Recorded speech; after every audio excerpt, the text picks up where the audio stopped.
because people feared it could turn players into substance addicts. Fallout 3.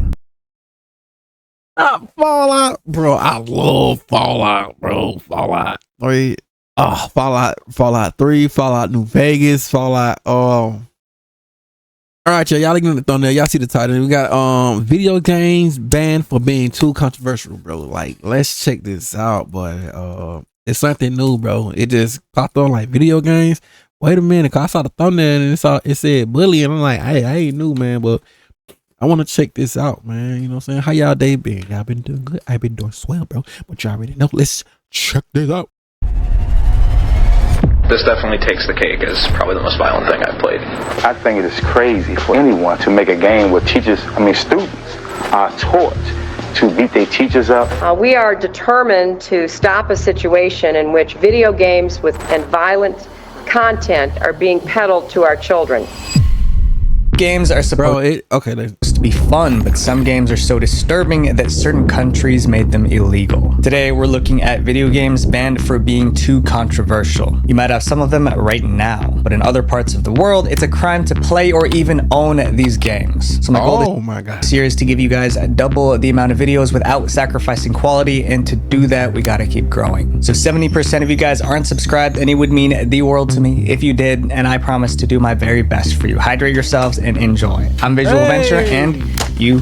I tell y'all, I always drink water, bro. Hey, yo, when I get through working out, bro, you know, get the guns and stuff. Take this. I got proteins and everything, bro. Y'all already know. Let's go. Awesome. Bully. In 2005, Rockstar Games announced. Yeah, see, I saw the thumbnail of Bully. Like, I didn't really too much care for Bully. I didn't really care for Bully like that.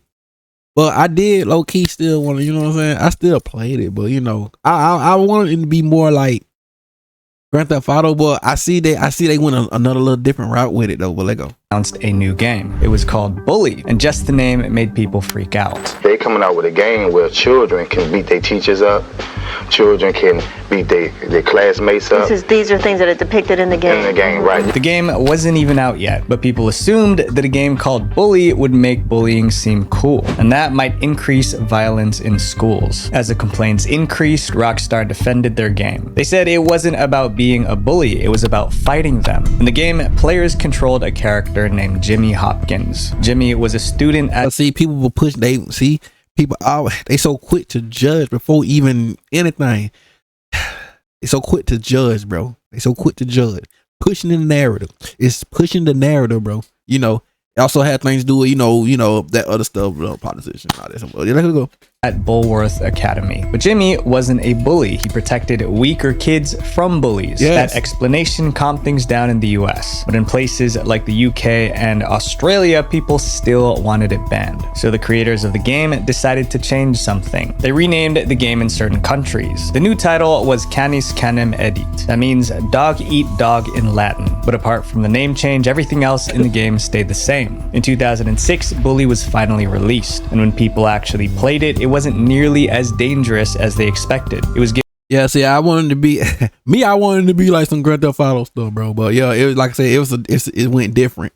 Given a teen rating in the US and a 15 rating in the UK. But that didn't end the drama. Some powerful people still wanted this game gone. Jack Thompson was a lawyer famous for fighting against violent video games, and Bully was next on his list. He didn't care that the game was about stopping bullies. He believed it was way too violent for kids. So Thompson took Rockstar Games to court. He wanted Bully banned forever, off the shelves and out of homes. Unfortunately, things didn't go his way. Before making a final ruling, the judge did something unexpected. He played the game himself. After seeing what Bully was really like, he ruled that there was no reason to ban it. This meant gamers in the US could keep playing Bully. But in Brazil, it was a different story. In 2008, the Brazilian government started cracking down on violent video games. Wait, they banned Fallout? They banned Fallout in Brazil? Oh man, bro, they missed out. In Battlefield, but yeah, like I said, I love Battlefield, bro. I like Battlefield 1. You know what I'm saying? Like I'm more Battlefield than Call of Duty, bro. But yo, like that's me though. But bro, I didn't know they banned Fallout 3. Oh no, that's crazy. games. Bully was one of their main targets. A Brazilian court declared the game was too violent for young children and teenagers. The judge added the aggravating factor is that everything in the game takes place inside a school. Stores in Brazil were given 30 days to pull it off the shelves. Anyone caught selling or even owning the game would have to pay a fine. Brazilian gamers smuggled pirated copies into the country, but the ban stayed in place for almost 10 years. It wasn't until 2016 that the ban was finally lifted. For the next game on our list, the controversy was because of one little girl, Miriam. If you've ever played a horror game, you're used to jump scares and creepy music. But Miriam was scary in a different way. Players said the game was watching them, studying them like a stalker. Miriam was released in 2017. It was Oh, I said, okay, I know I played this. So wait, I don't think I played it right now. created by a developer from Saudi Arabia. It starts out like a typical horror game. You meet a pale girl with ghostly white hair standing alone in the dark. Her name is Miriam. She says she's lost and asks you to help her find her way home. At first, she asks for directions. Then she starts asking you personal questions like, where do you live? What's your Facebook account? Those personal questions in the game made players uneasy. They began to suspect that Miriam was trying to trick them into giving away personal information, and that suspicion quickly turned into a rumor. Soon, police in the UAE caught wind of it. They issued a warning telling the public not to play Miriam, just in case the game was trying to steal their data. The game's creator quickly denied the rumors. He said the personal questions were just meant to scare players. There was no ulterior motive. To calm everyone down, So they really want to. Oh, God. He even let tech experts look into the game's code. They found nothing suspicious. But even if Miriam wasn't stealing data, people still didn't like it. Many players claimed the game was too sinister. It received a lot of negative reviews on game stores. It's inappropriate and sick of someone to make such a game that can damage people's minds and lives. As more people complained, the hashtag #BanMiriamGame trended across the Middle East. And in 2018, the UAE officially banned Miriam. They claimed the game was damaging to children's health. You People gotta start letting their children play certain games. Heard of this next game, but you probably don't realize that it has a dark past. GTA San Andreas. GTA. Hang on, I was playing GTA now. In 2002, Rockstar Games started creating GTA San Andreas. The GTA series was already a hit. I was playing this. I think this right here was the one I started playing. Then that. I think my cousin had that. Yeah, they had. Yeah, there's a lot of people had that. I got really hooked on San Andreas, bro. That's hard. Mainly because of the crime, chaos, and violence. But Sam Houser, the co-founder of Rockstar Games, wanted to push the limits. With GTA San Andreas, he didn't just want violence. He wanted to add bedroom scenes. So the developers created a part of the game where players could engage in intimate acts with in-game characters. And it was more than a simple cutscene. No, it was a fully playable time minigame. You know what crazy? I never played that part though. I never played that part though, cause I ain't know how to do it. So I saw how to do it, but I ain't know how to do it. So I forget it. I just like putting cheat codes in, bro. The minigame was pretty simple. First, your in-game girlfriend would invite you in for coffee. You want to have some coffee? If you said yes, you entered a room where you controlled all the action, if you get what I mean. But there was just one problem. Because the minigame contained adult content, GTA San Andreas would get an adults-only rating. Adults-only games can only be sold to adults. That meant Rockstar could lose millions of dollars in sales because kids wouldn't be able to buy it. The company didn't want to lose money, so at the last minute, they decided to remove the minigame. However, GTA San Andreas was almost done, so removing it was complicated. That's when they came up with a really bad idea. Instead of fully deleting the intimate bedroom scene, they buried it deep inside the game's code. They assumed no one would discover it. They were wrong. In October 2004, GTA San Andreas. Now there's some people that gonna, bro. You gotta remember though. There's some gamers out there, like some gamers. They gonna find a way, bro. Andreas launched, and within a month, a gamer named Patrick W discovered the hidden minigame. But Patrick W wasn't just a regular gamer, he was also a modder. He started messing with the game's code and figured out how to unlock the hidden minigame. From there, he developed the Hot Coffee mod. With this mod, anyone playing GTA San Andreas on a PC could access the explicit bedroom content. In June 2005, Patrick uploaded the Hot Coffee mod to GTAGarage.com. It was downloaded over 1 million times within 4 weeks. Now, players all over the world had access to an explicit minigame with a bedroom scene, and they loved it. Game chat rooms were buzzing with excitement, but soon people started to realize what this actually meant, and it wasn't good. When GTA San Andreas was first released, it was rated mature. That meant only kids 17 and older were allowed to buy it. But now, the Hot Coffee mod unlocked bedroom scenes, making the game inappropriate for anyone under 18. The problem was, thousands of kids already bought it. In other words, an adult game was in the hands of children. Parents and politicians were furious. We are determined to stop a situation in which video games and violent content are being peddled to our children. Parents didn't just want the explicit minigame removed, they wanted GTA San Andreas banned. During the controversy, Rockstar released a statement. They acted like they didn't create the adult minigame. Instead, they blamed the modders for adding it. Other gamers turned against Patrick W. They accused him of ruining San Andreas' reputation. As people ranted in the gaming forums, one player made a key point. They can't blame Patrick W for this mod because he didn't make it, he just enabled it. And that's when the Entertainment Software Rating Board launched an investigation. They had one big question. Was this adult minigame really modded in by players, or had Rockstar hidden it all along? It didn't take long to figure it out. But this content wasn't created by the modding community. It was there all along, and Rockstar must have known this. Rockstar was caught red-handed. Once the truth came out, things went downhill for Rockstar Games. That the Federal Trade Commission should investigate the publication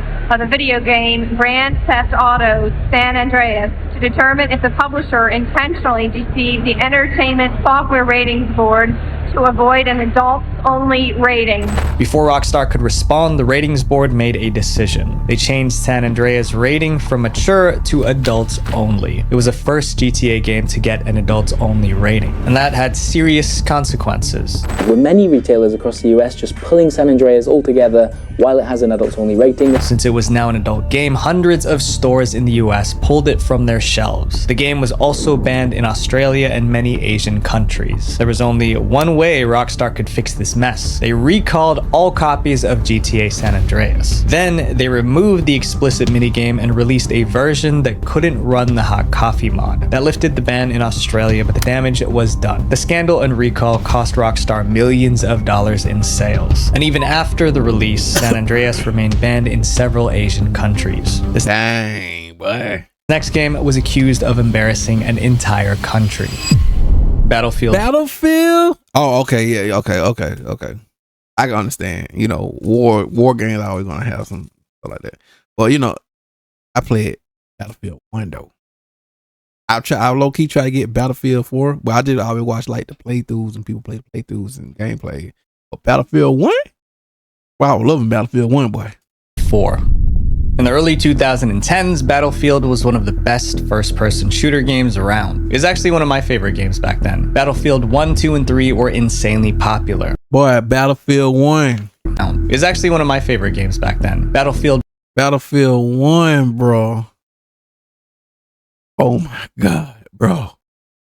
I remember I used to go to the rent, like, you know, where you rent the games and stuff at, bro. I already rent the game. And then when I found out that that store was like getting ready to shut down, bro, got it. 1, 2, and 3 were insanely popular. So when Battlefield 4 was announced, fans expected another great game. And that's exactly what they got. Battlefield 4 launched in October 2013, and it was an instant hit. But just 2 months later, that game sparked an international crisis. In December 2013, EA released the first DLC for Battlefield 4. They called it China Rising. China Rising had cool maps, weapons, and missions. But the story was extremely controversial. In the game, game, a Chinese admiral tries to overthrow the government. To stop him, the US military has to swoop in and save the day. China's government did not like this story. In fact, I can understand some people ain't gonna like certain like Call of Duty games and stuff, man. So I mean, like Battlefields, like any type of war game. I understand. Hated it. Officials called the game a national security threat. They said it made China look bad in the eyes of the world. Chinese news reports labeled it a new form of cultural penetration and aggression. Everyone thought China would just ban the DLC, but the government had a much bigger plan. China banned the entire game. And Battlefield 4 just can't seem to catch a break. In addition to connectivity issues over the weekend, the game has also been banned in China for endangering Chinese national security. China ordered stores in the country to remove every copy of Battlefield 4. Chinese websites weren't even allowed to mention the game. It was the first time China banned a game in more than 8 years. Some Chinese players tried to avoid the ban by smuggling the game in from other countries, but the government blocked those moves. They made it impossible to find the game anywhere in China. Battlefield 4 was popular all over the world, but in China, it was like it never existed. Gamers love it when a game tries something new, but in this next story, being different got this game banned. Carmageddon. Carmageddon came out in the late 90s. Oh, okay, I never played this, so okay. It wasn't your usual racing game. Instead of punishing reckless driving, the game rewarded it. Players were encouraged to smash cars, run over pedestrians, and destroy everything in sight. The more chaos they caused on the road, the more points they got. Gamers thought Carmageddon was awesome, but for governments around the world, it was a serious problem. They felt the game encouraged reckless driving, and that could lead to real-life danger on the roads. To stop that from happening, some countries took drastic measures. Several countries, including Brazil and Argentina, banned Carmageddon. Bro, Brazil do not be playing, bro.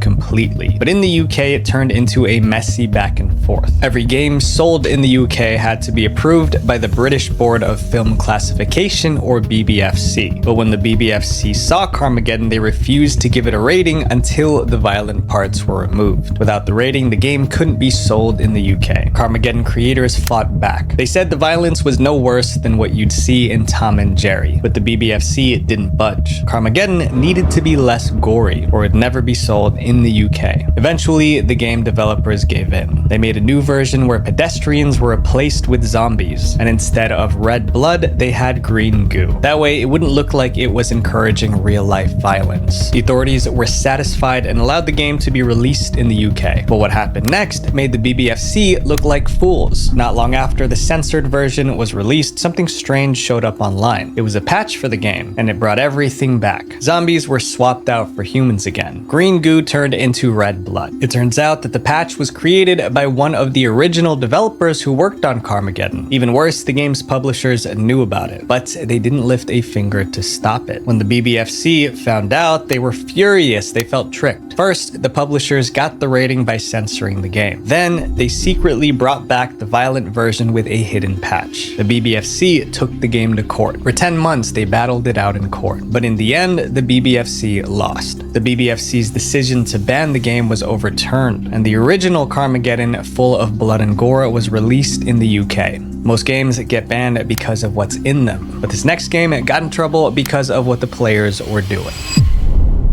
Roblox. What's going on in Roblox? That's crazy. What's going on? Wait a minute now. What? I know we all know what Roblox like I said, I don't be playing Roblox, so I don't really.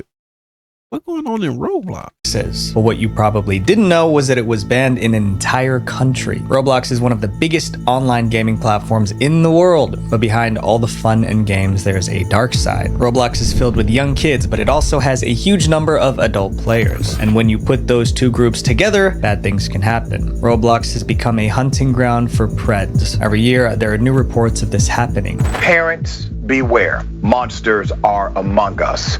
Police said the 13-year-old girl met Graham on Roblox.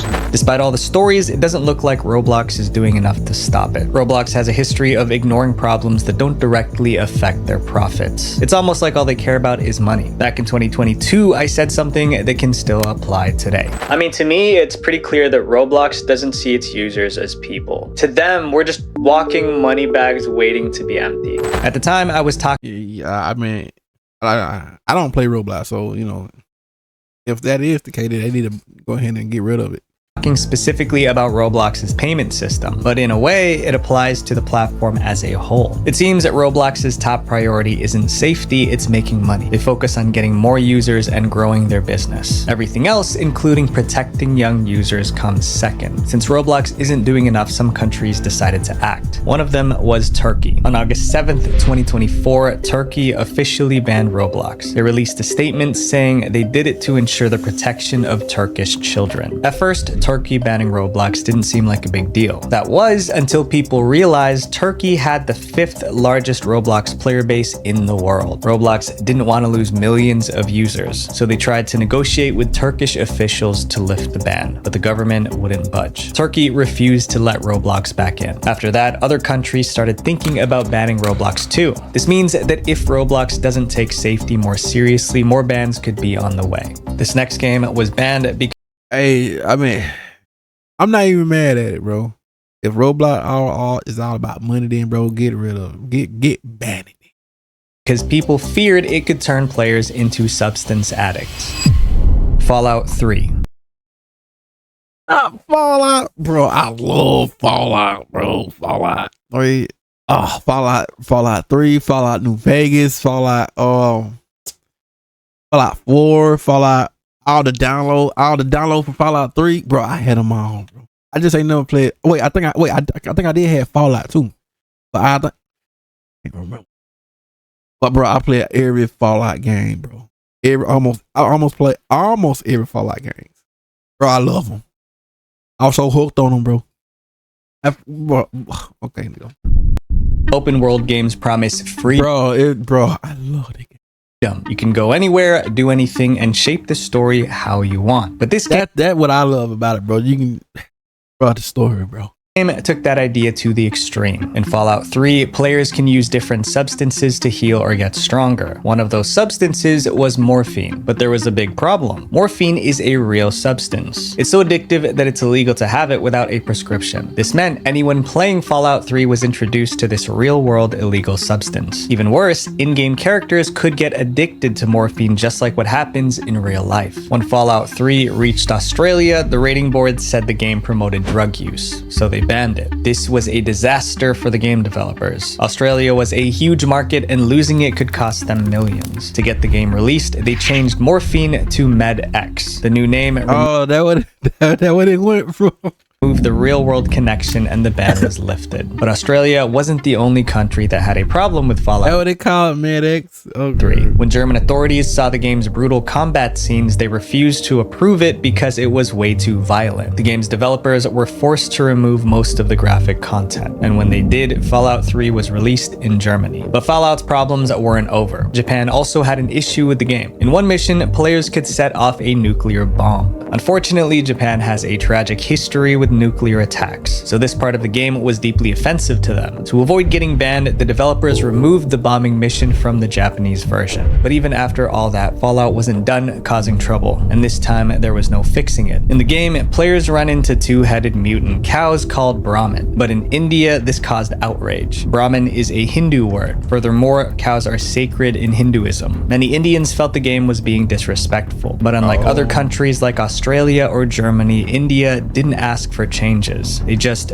banned Fallout 3, and to this day, it's still banned in India. When this next game got banned, no one was surprised. It was just too extreme. Manhunt 1 and 2. Manhunt was released in 2003. I mean, I never played the game. I just saw the gameplay, but I watched the gameplays and stuff on YouTube, but I never played the game.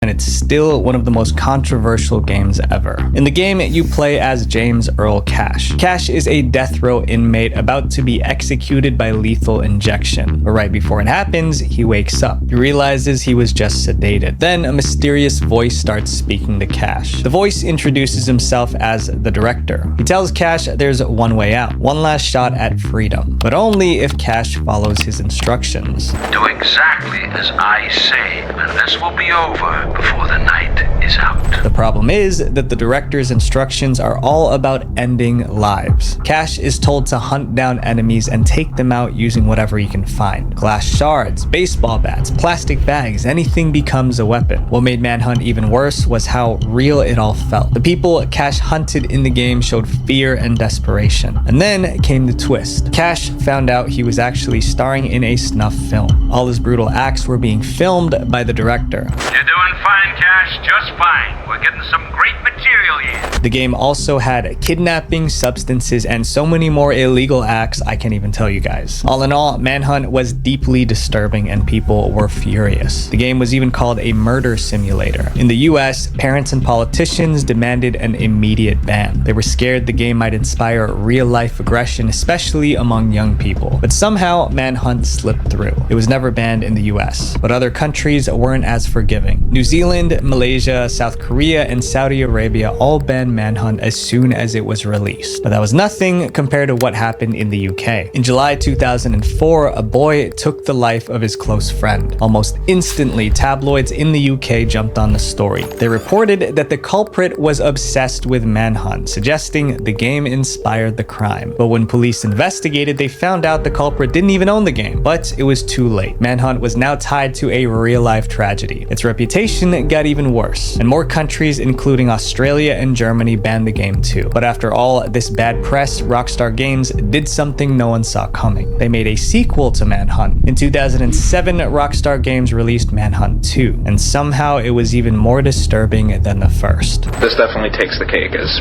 I never played none of these games. None of these games right here. probably the most violent thing I've played.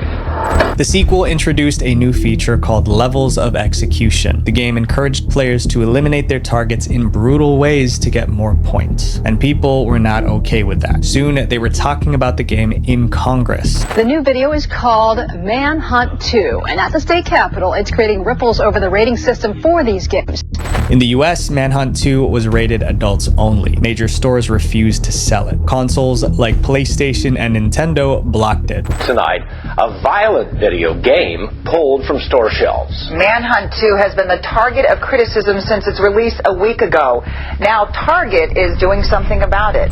To save the game, Rockstar blurred some of the violent scenes and cut out the worst parts. That version got a mature rating in the US and could finally be sold. But even the toned-down version was still too much. Manhunt 2... Yeah, I ain't gonna hold you. When I saw this right here, I thought it was like another Resident Evil. That's why I'm not trying to play no scary games, bro. Got banned in Germany, Malaysia, Australia, and South Korea, among others. The game was just too intense. If there's one thing these bans prove, it's that games are powerful. They can shape how people think, feel, and act. And I know I sound like an old person, but at the end of the day, we have to be more careful about what we play, because games influence us more than we realize.